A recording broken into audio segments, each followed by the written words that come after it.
Hey, what's up guys? Welcome to another episode of Pan the Organizer. So today is a paint polishing tutorial for beginners. So I'm going to teach you everything you know to start you off in the paint polishing world. So we're going to talk about the polishers themselves, so DA polishers. I'm going to be presenting the different tools you're going to be needing to do a proper job. So we're going to talk about swirl finder lights, the brushes, all the pads that we're going to be using, so foam pads, microfiber pads, and all that good stuff. I'm going to go through compounds, through polishes, some all-in-ones, and including the final prep before your protection, which is an IPA. So we're going to talk about all that stuff. You guys are going to be able to start polishing your vehicles. So without further ado, let's go ahead and start the show.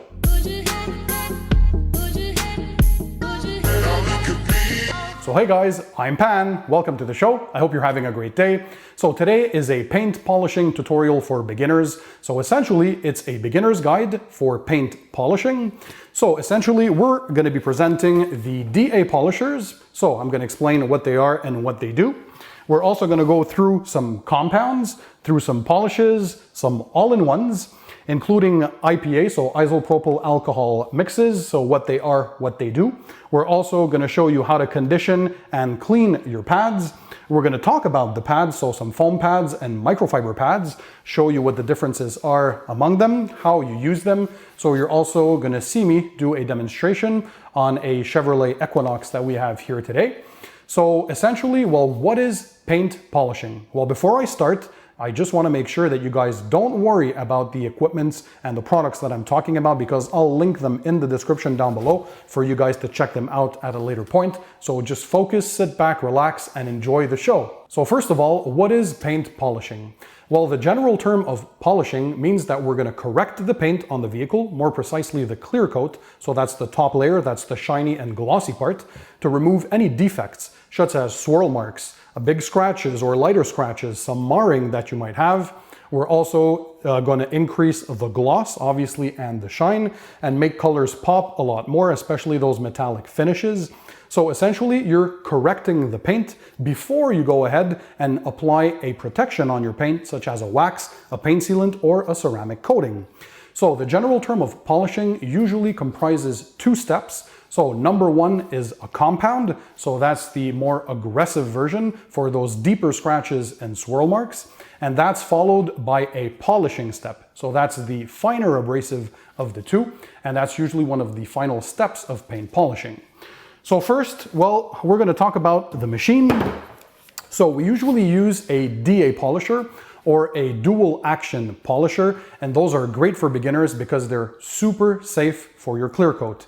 Because why? Well, usually they have two movements. So they have the circular movement, and they also have a figure 8 random orbit, hence the random orbit DA polisher. So they kind of imitate the movement of a hand. The great thing about DA polishers and why they're so safe is that because they don't generate a lot of heat at the same spot, unlike the rotary polishers that you may see many professionals use in some professional detail shops or again in body shops. So this is very, very safe. There are many different alternatives. Now this one here is a professional grade Flex 3401 DA polisher. I also have my Rupes LHR 15 Mark II DA polisher. So those are more on the high end for professional work, but you can start off with very good DA polishers anywhere from the $100 to $175 mark. So don't worry, again, I'll drop some alternatives in the description down below. You can get some very good DA polishers to start off. So this is your machine. So essentially you're going to apply some pads onto the backing plate. And usually most of today's polishers or DA polishers come with these hook and loop backing plates. They're made kind of like this Velcro material. So there are some pads that attach to them. So first of all, let's talk about a principle of polishing. So essentially, when you're polishing, you're removing a very thin layer of the clear coat so you can expose a fresh and new layer that's free and exempt of any deep scratches, any swirl marks, or any marring. So essentially what you want is to create a flat surface as much as possible. That way, when you have a corrected paint surface, the light reflects very equally on it and you get an increased shine and gloss, and that's what you usually want. So the slicker and smoother the surface, the better the light will reflect off it, and that's where you get your true increase in gloss and shine. So the first step of a paint correction, if your paint is heavily scratched or has a lot of deep swirl marks, well, is to use a compound. So essentially a compound is a liquid that has a lot of abrasives inside, and that helps you to remove those layers.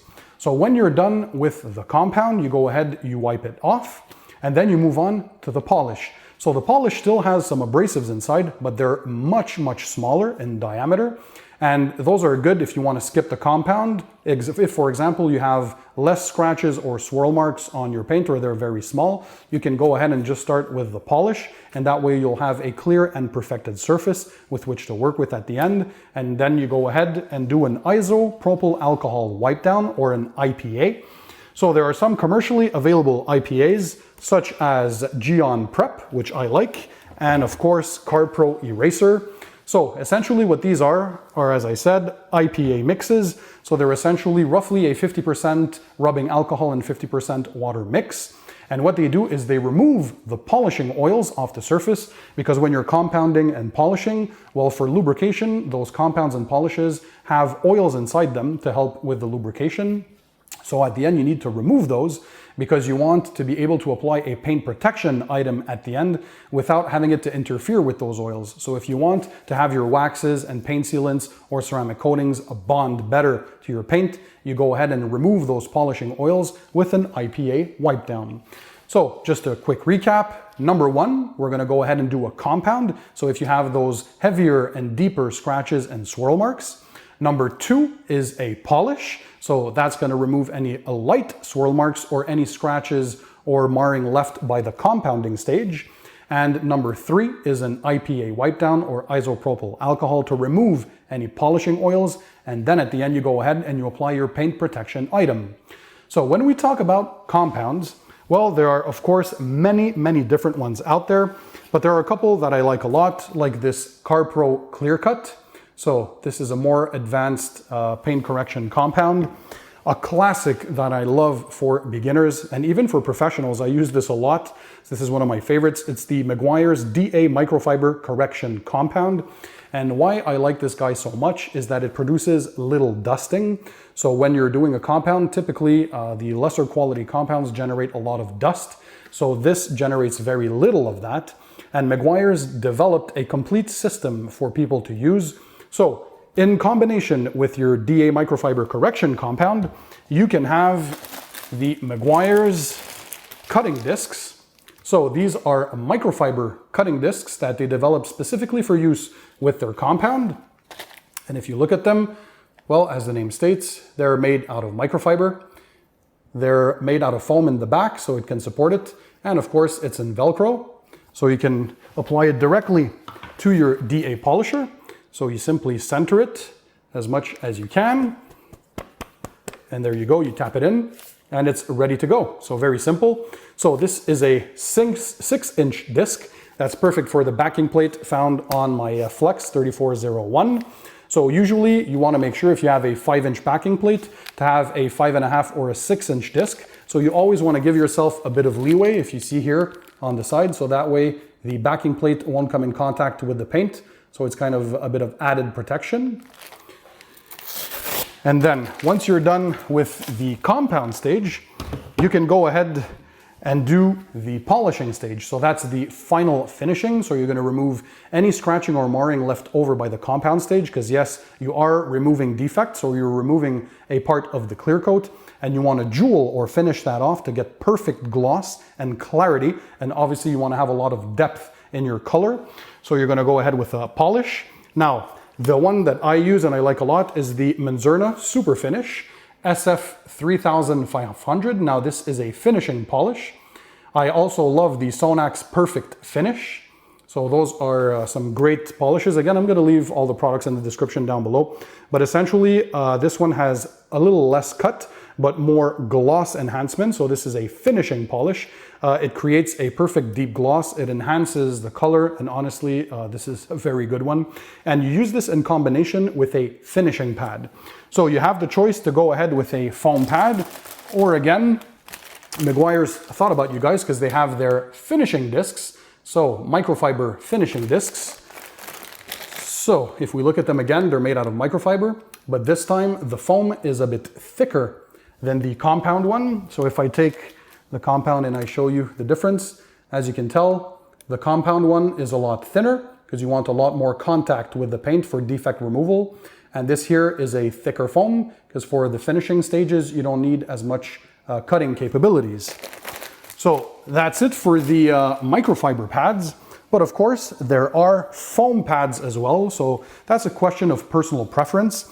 I like foam pads for the finishing aspect, but as you can tell, there are usually many colors available. In this case, we're talking about Lake Country CCS foam pads, and they go from the most aggressive to the least aggressive.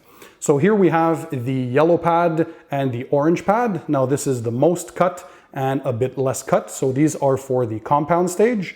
We then move on to the white pad or black pad. Now these are polishing pads. So they're made for a deeper polish or a lighter polish. So a finishing polishing pad like the black one for the Menzerna or again the Sonax Perfect Finish.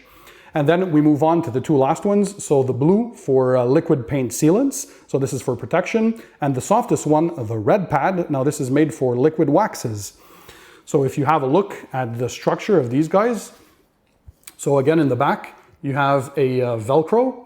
So it's an easy hook and loop system for the backing plates. And in the front, these here have these little holes to help with venting. So to dissipate the heat. All the pads are quite thick. And you're gonna ask me, is there any difference other than the color? Yes, of course. So the extra cut ones are thicker and more dense foams, and they're a lot stronger and stiffer. So they're gonna transfer a lot more energy from your DA polisher onto your paint because you need those for heavy correcting. And the further up the ladder you go, the plusher and softer they are. So this red one here, if you look at it, this is very soft. So as you don't need cutting power when you're applying a wax or a sealant, obviously this has no cutting ability. So the polishes have lighter cutting ability, and the biggest cutting ability is the orange and yellow because these are the densest and most strong pads. So that's the difference between the foam pads and the microfiber pads. Usually if you want the strongest cutting power, you go ahead with microfiber pads because they're quicker at removing defects. So I personally love to use the DA microfiber pads from Maguire's with the DA Correction Compound by Maguire's. And then I move on to something like a black finishing pad if I'm using foam, or Rupes have a nice yellow and white finishing pads that I also can use with a finishing polish, such as the Sonax Perfect Finish or a Menzerna Super Finish. And then we have a third type of paint correction item, and that's an all-in-one. So essentially an all-in-one is something that's going to give a light correction to the paint and apply either a layer of a polymer sealant at the end or a wax. So it's an all-in-one. That's good for the mobile detailers that are out there that need to do a job quickly, or if your customer doesn't want to pay for full-blown paint correction, meaning they don't want to go through a 2 or 3 stage paint correction, such as a full compound, a full polish, and then a finishing polish. So it's a quick way to increase the gloss on the vehicle, remove some light scratches and swirls, and apply a thin layer of protection at the same time. Now, the all-in-ones that I like are 3D HD Speed, which is a very good one. And there's also this Griot's Garage finishing sealant. This is their Boss system. So this is a very good one. And I use this in combination with the Griot's Garage 5.5-inch foam pads. These are the perfecting pads. So they're part of the Boss system again. So these are the yellow pads. So they're not too aggressive, but they're good for some fast cutting. And you get the benefit at the end of having a thin layer of a paint sealant that's applied with this product. So this is a quick way to have an all-in-one do the job if you don't want to go through the 2 stages or 3 stages of compounding and polishing. Now there's another new product to the market when we're talking about polishes. You guys know that I love ceramic coatings. So if the vehicle doesn't have too many defects and you want to go ahead and increase the gloss amazingly well, there's CarPro that has their Essence. So this is an extreme gloss enhancer. Basically what this does, it has fillers inside that will fill the light scratches and swirl marks. So it's a very quick way to remove those light defects. So there are some semi-permanent fillers in there. And there's also a great gloss boosting capability, and it also serves as a primer for the ceramic coating. So you can apply this using the CarPro white gloss pad. Now this is a pad, a foam pad that was specifically designed to be used in combination with the Essence polish. And what this does, well, essentially you're going to apply it. You can let it, once you buff it off, you can let it cure for about 24 hours, and then you can go straight to applying your ceramic coating. Or you can do your polishing, buff it out, and then you do an Ipa wipe down, so to remove any polishing oils, and then apply your ceramic coating. So this is a great product to increase the gloss and to mask some light defects because there are some fillers inside. So this is a great one for use with ceramic coatings. So once we're done polishing, it's very important to do an IPA wipe down, an isopropyl alcohol wipe down. So as I said before, with something like Geon Prep or CarPro Eraser, or you can go ahead and make your own mix at home, essentially 50% rubbing alcohol and 50% distilled water. Very important to use distilled water because you don't want any minerals or other stuff of crap that might be in the water and interfere with the work that you've just done on your paint.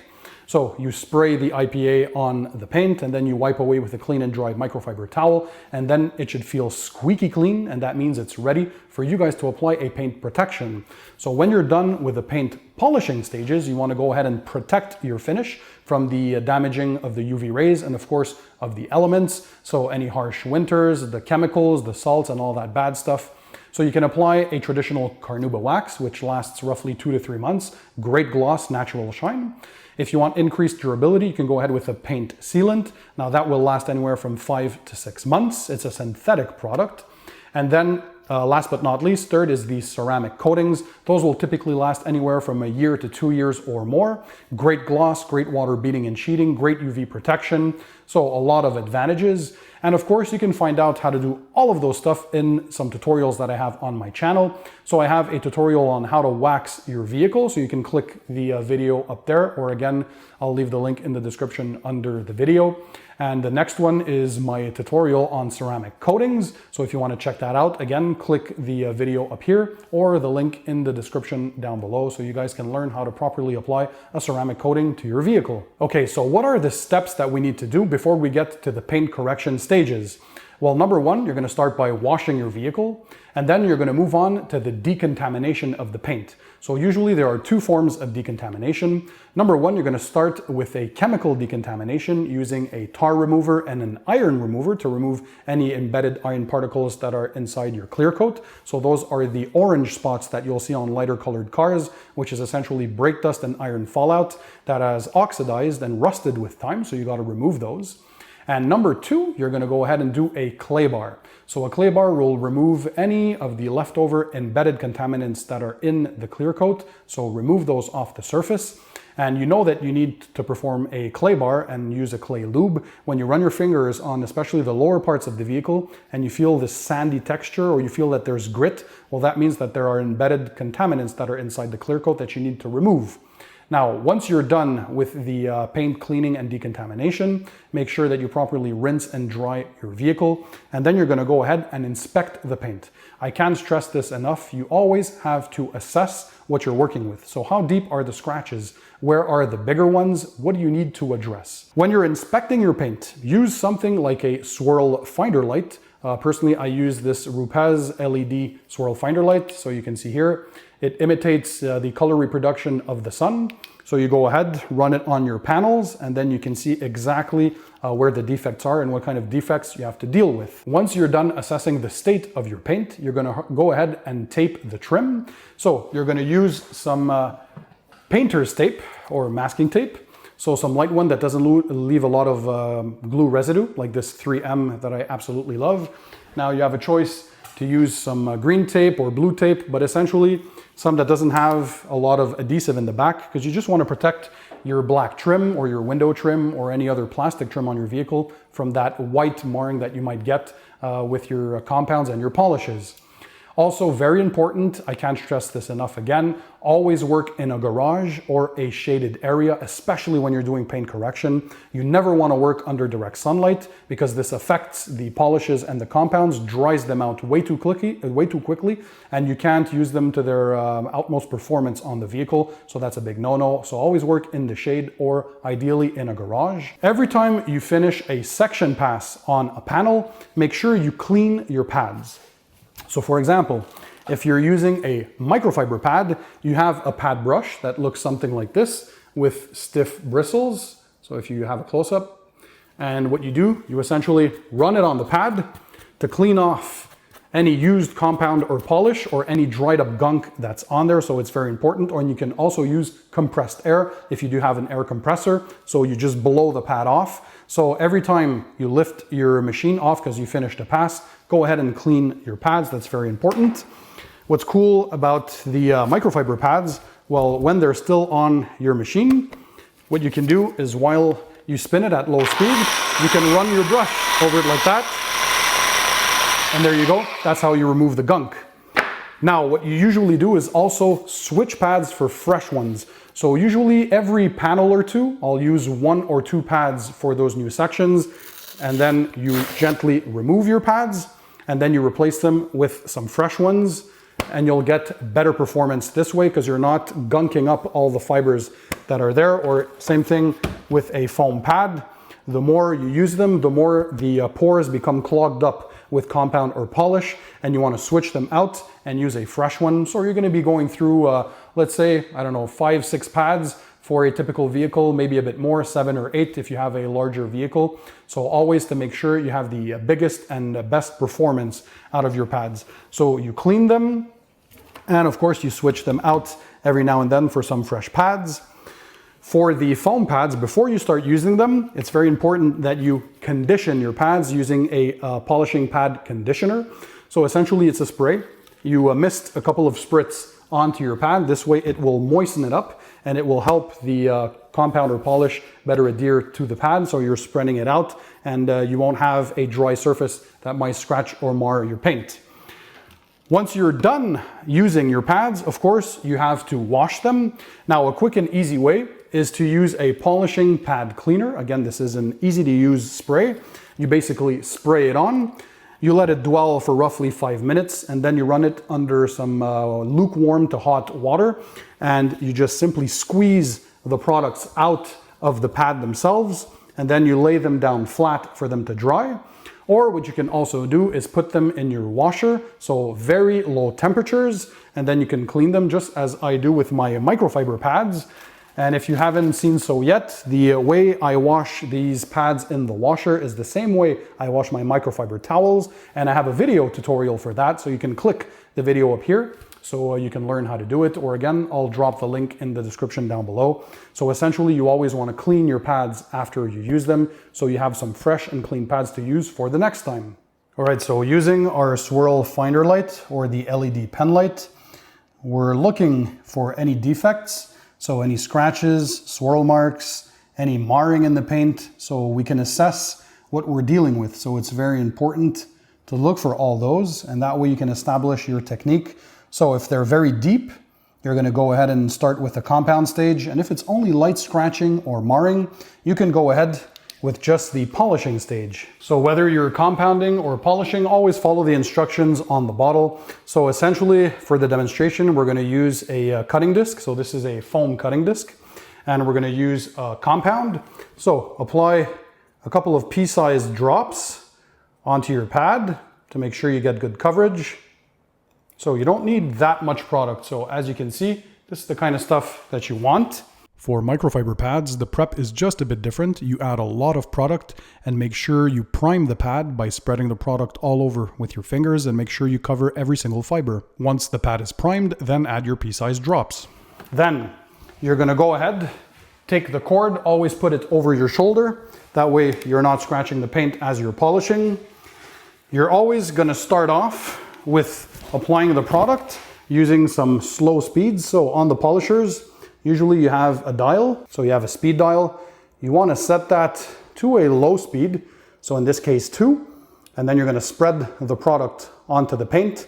and then you're gonna ramp it up to higher speeds. So usually a 4.5 to 5 is a good point to start when you're compounding or polishing. So in this case, we're gonna put it on speed number 2. You're gonna work in 2x2 sections, slow arm speed, and very important, you're gonna keep your pad as flat as possible on the paint. So make sure you control your arm movement, so very slow speed. And then we're gonna do cross hash patterns. So we're gonna go left to right, and then top and down. We're gonna repeat that a couple of times for a full section pass. And then we're gonna go ahead and buff off with a microfiber towel. So now that I've dabbed the product onto the paint, I'm gonna go ahead and spread it out on low speed.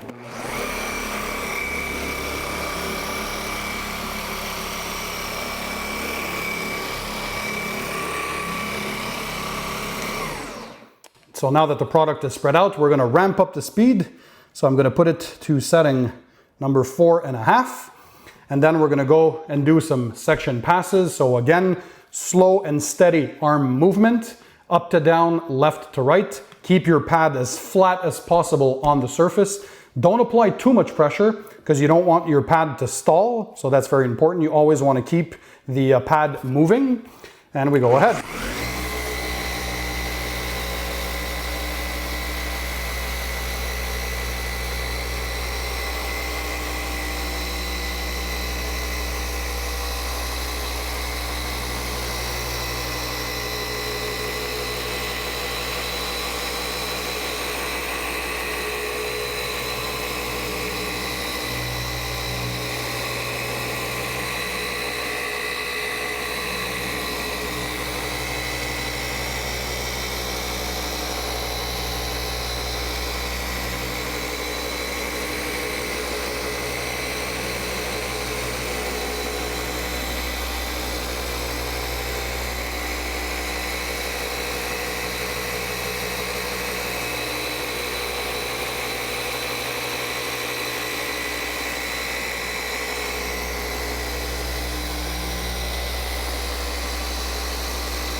All right, so now we did roughly 3 passes on this section pass. So we did left to right, up and down, and left to right again.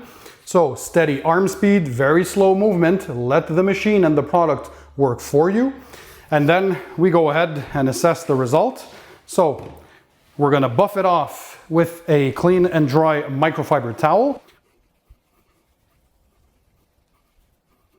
Now, to assess your work even further, if you're done, take another towel and then go ahead and spray an IPA, isopropyl alcohol, and this will remove any fillers if there are any polishing oils as well, so you can have the true effect of the finish. So as I can tell, this is defect free, very high gloss. And now if we come back with our LED swirl finder light, well, this one is defect free. So perfect, we did a good job.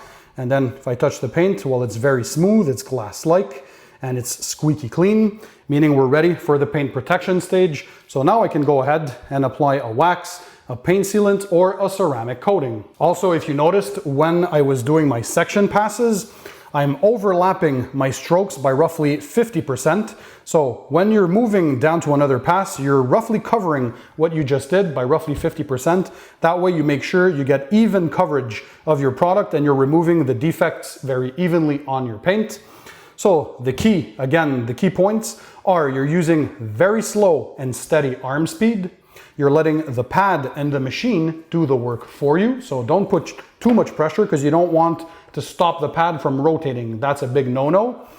You also start by putting a couple of pea-sized dots onto your pad. You spread it quickly on your paint using a low speed, and then you ramp up the speed to 4.5 to 5 or whatever setting is on your machine, and then you go ahead and you do a full section pass. You're gonna stop, you're gonna remove with a microfiber towel, assess your work, and then if it's good enough, IPA wipe down to make sure that you remove all the polishing oils, and then add a paint protection item. So guys, here are some examples of the results of some cars that I worked on. So doing some light paint correction or deeper paint correction depending on what's needed. So today we covered the preparation that you need before you go ahead and you do the paint polishing steps. So you usually clean the vehicle, make sure you go ahead and do the decontamination steps. So chemical decontamination with a tar remover and iron remover. We moved on to a mechanical decontamination using a clay bar and clay lubricant to remove any embedded contaminants. You then make sure that you rinse your car, you dry it off, and then you move on to your actual paint correction through paint polishing steps. So the first step, if you have deep scratches or deep swirl marks or heavy oxidation, you go ahead and you perform a compound. So that's the more aggressive of the two methods. And then you move on to the actual polish stage using a polish, and that will further improve the gloss and clarity of your clear coat and also make sure that you get the best reflectivity and best color reproduction from your paint. So make the colors pop, as we say in the business. And after that, you go ahead and you perform an IPA wipe down to remove any leftover polishing oils and contaminants before going ahead and applying a paint protection, such as a wax, a paint sealant, or a ceramic coating. So it's not that complicated. If you follow the steps and take your time, you guys too can achieve such results. So go ahead and enjoy doing these steps.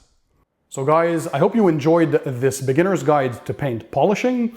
Let me know in the description down below if you want me to continue to make videos like this one with maybe some more advanced paint polishing techniques. If you want to see me go more into depth with product demonstrations on heavily scratched vehicles and see how we can remove all those defects.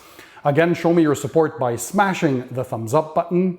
And also, as usual, thanks for being present. Thanks for watching. By the way, again, I'll remind you that all the products and equipment and tools that I talked about today, I'll link in the description under the video. So click the show more option if you guys want to check those out. Also, if you want to continue to learn more about car detailing, so tips, tricks, products, equipment, and techniques, make sure you hit the subscribe button that's found under this video. And that way you'll subscribe to my channel and never miss my future videos. In the meantime, guys, don't forget, keep it tight, keep it clean, and I'll see you on the next one.